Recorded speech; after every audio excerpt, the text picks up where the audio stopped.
दिल्ली के जंतर मंतर पे आए हुए हैं। यहाँ सबसे बड़ी महामारी से लोग जूझ रहे हैं। विगत कई वर्षों से लगातार आवाज़ उठा रहे हैं, लेकिन आवाज़ वहाँ तक नहीं पहुँच पा रही है जहाँ तक ज़रूरी है। यहाँ कई प्रदेशों से लोग यहाँ पहुँचकर जंतर मंतर पे देश के प्रधानमंत्री और प्रदेश के मुखिया और तमाम जगहों पे पत्रक द्वारा सूचना देते हैं। सूचना देने के बाद अपने लोगों के इलाज के लिए, बच्चों की भविष्य के लिए, यहाँ तक कि उनके पास जो पैरालाइज हो जाते हैं, जिनकी समस्या निदान नहीं हो पाती है, सही रूप से उन तक दवाएं नहीं पहुँच पाती हैं, ऐसे लोगों की मदद करने के लिए ये लगातार जंतर मंतर पे अपनी आवाज़ उठा रहे हैं। आइए जानते हैं इनकी सोच क्या है और इन्हें करने वाली है और किस तरह लोगों की मदद करेगी। जी नमस्कार, मैं रत्नेश हूँ और मेरे बेटा का जो है ना 8 साल उम्र है और वो भी डीएमडी से ग्रसित है। हम लोग जो है ये तो जो लड़ाई काफ़ी समय से चल रही है, अपनी आवाज़ को जो है ना काफ़ी अलग अलग स्टेट्स के लोग अलग अलग जगहों पे रख रहे थे, बट हम लोगों ने एक कॉमन प्लेटफॉर्म पे यहाँ पे आके जो है ना सबकी आवाज़ एक करने की जो है ना कोशिश किए हैं। और इससे पहले भी अब जैसा पता होगा कि जो है ना हेल्थ मिनिस्ट्री से लेके हर जगह हम लोगों ने इस चीज़ को दिया है।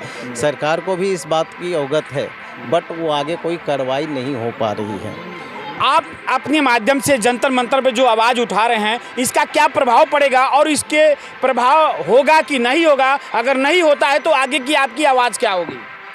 हम लोग तो यही कोशिश है कि जो है ना इस आवाज़ को जो है ना वो सुने, क्योंकि अभी जो रेशियो है 1 लाख में जो है ना 3000 बच्चे की 3500 की, तो इससे आप मिला सकते हैं पूरे इंडिया में कितने जो है ना ऐसे पेशेंट है और देश की भविष्यकार अंधेरे में है।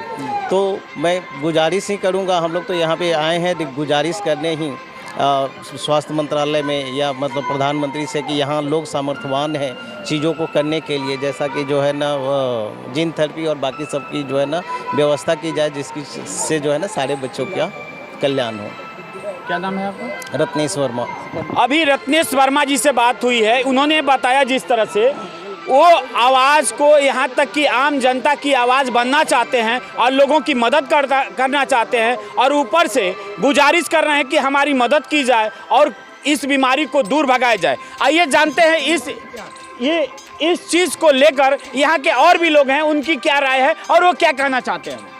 मेरा नाम दिलीप सिंह है, मैं कोलकाता से आया हूँ। उसमें गोरखपुर के रहने वाला हूँ, क्योंकि आप पूर्वांचल का चैनल में देख रहा हूँ, मैं बता रहा हूँ आपको। तो हम लोग जो चीज़ कहना चाहते हैं, तो सर ने डिटेल में बताया, रत्नेश सर ने, तो मैं ये बोलना चाहता हूँ कि देखिए शायद सरकारों को ये लगता है कि हम लोग छोटे वोट बैंक हैं। मैं ये चीज़ कहना चाहता हूँ अलग से, हम लोग संख्या में कम हैं तो हमारी आवाज़ नहीं सुनने से भी फ़र्क नहीं पड़ेगा। लेकिन तो मैं ये बताना चाहता हूँ, डीएमडी के 4 लाख मरीज़ हैं, 5 लाख मरीज़ हैं, इस तरीके के 7000 रेयर डिजीज़ हैं और सारे रेयर डिजीज़ जेनेटिक हैं। हिंदुस्तान का 7 से 8 करोड़ जनता रेयर डिजीज से ग्रसित है। अगर हम डीएमडी की बात करें तो 4 से 5 लाख है, लेकिन ये 7000 रेयर डिजीज की बात करें तो 4 से 5 करोड़ है। एक परिवार में कम से कम 4 से 5 लोग तो होते हैं, माँ पिता दादा दादी, तो 24-25 करोड़ लोग रेयर डिजीज से इम्पैक्टेड हैं। 24-25 करोड़ छोटा आंकड़ा नहीं होता है। आप एक डिजीज पे काम करोगे, सारे डिजीज को फ़ायदा होगा। अगर वो काम करेगी, वो 24-25 करोड़ जनता और किसी को वोट नहीं करेगी, उन्हीं को वोट करेगी, क्योंकि हमारे लिए पार्टी मतलब नहीं है। हम अपनी बच्चे की ज़िंदगी बचाना चाहते हैं। हम ये चाहते हैं कि जो मेरी ज़िंदगी बचाएगा वो मेरे लिए भगवान है, भगवान तुल्य है मेरे लिए। हम उसके साथ ही खड़े रहेंगे। तो मैं ये आवाज़ पहचाना चाहता हूँ कि जिनको लगता है कि हम छोटे कम्युनिटी हैं, हम छोटे कम्युनिटी नहीं हैं। हम डीएमडी बोल के छोटे हैं, बट रेयर डिजीज़ कम्युनिटी आप ले लीजिए, जेनेटिक सब रोग है, आप देखेंगे 7000 डिजीज़ हैं और कम से कम 7 करोड़ 8 करोड़ पेशेंट हैं इंडिया में। अगर पूरा परिवार लो लेके तो 25-30 करोड़ लोग आपके साथ खड़े रहेंगे जो रेयर डिजीज़ के लिए काम। मैं ये जानना चाहता हूँ यहाँ पे कहाँ से लोग आए हैं और कितने लोग आए हैं? यहाँ पे 21 राज्यों से लोग आए हैं। बिहार से आए हैं, यूपी से आए हैं, राजस्थान से आए हैं, तमिलनाडु से आए हैं, कर्नाटक से आए हैं, हरियाणा से आए हैं, उड़ीसा से आए हैं। तो हम लोग अलग अलग राज्यों से आए हैं यहाँ पे। मैं जैसे पश्चिम बंगाल से, जम्मू कश्मीर से लोग हैं।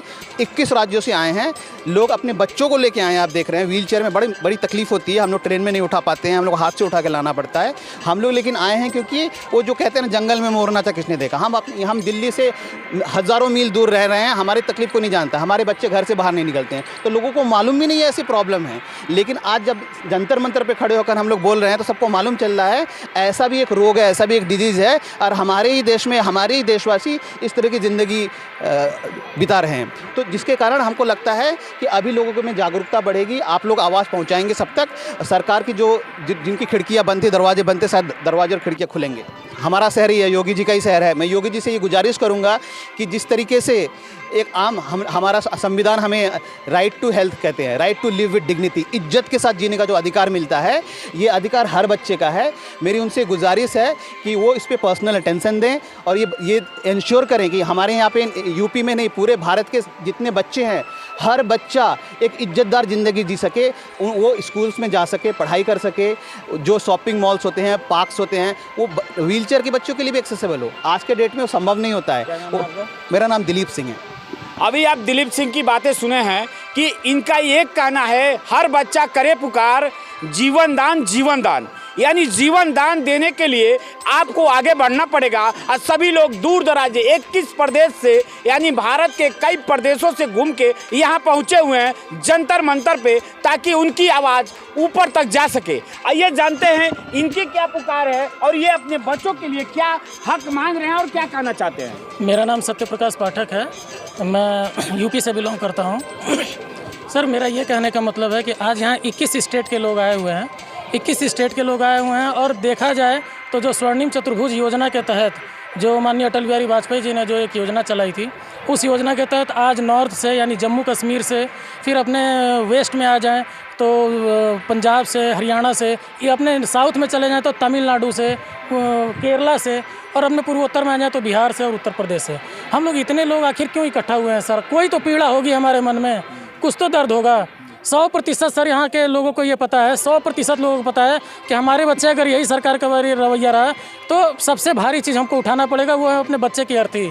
अपने बाप के, अपने किसी भी बाप के लिए अगर सबसे इम्पोर्टेंट और सबसे दुखद कोई चीज़ है तो उसके छोटे बच्चे की अर्थी है सर। हमें बचाइए योगी जी, हमें बचाइए मोदी जी, आपसे गुहार लेके आए हैं हम लोग, बहुत रिक्वेस्ट कर रहे हैं। अगर आपने हमारी बात नहीं सुनी तो बहुत जल्दी ही ऐसा होगा कि जो कहा जाता है कि बच्चे भारत का भविष्य हैं, ये बच्चे आज व्हील चेयर पे हैं और भारत का भविष्य व्हील चेयर पे घुटने टेकेगा। सर मैं आपको कहता हूँ योगी जी, आपके दृढ़ संकल्प, दृढ़ इच्छा शक्ति को पूरा यूपी जानता है, पूरा भारत जानता है, और आगे आने वाले राजनीति में आप एक उभरता हुआ भविष्य हैं। तो हमें बचाइए और पूरे देश के जितने भी बच्चे हैं वो भविष्य को बचाइए। हो सकता है कि आप अगर हमारा रिक्वेस्ट करें तो मोदी जी के संज्ञान में आए, स्वास्थ्य मंत्रालय के संज्ञान में आए, और हमारी यही गुहार है कि हमें किसी तरीके से हमारे बच्चों को जीवन दान दीजिए। इसके अलावा सर हम कुछ भी नहीं कहना चाहते हैं, और हम ये कभी नहीं चाहेंगे कि इस तरह का जंतर मंतर पे हम प्रदर्शन करते रहें। हमारी गुहार सुन लीजिए, हम लोग आपके बहुत बहुत हृदय से आभारी रहेंगे। Thank you. जैसा कि आप सुने हैं कि लगातार यहाँ पे जंतर मंतर पे लोग अपनी मांगों को लेकर यहाँ बैठे हुए हैं, ताकि प्रदेश के जो मुखिया है वो भी जाने और भारत के जो प्रधानमंत्री हैं इनकी आवाज़ सुने और इनकी समस्या का निदान करें।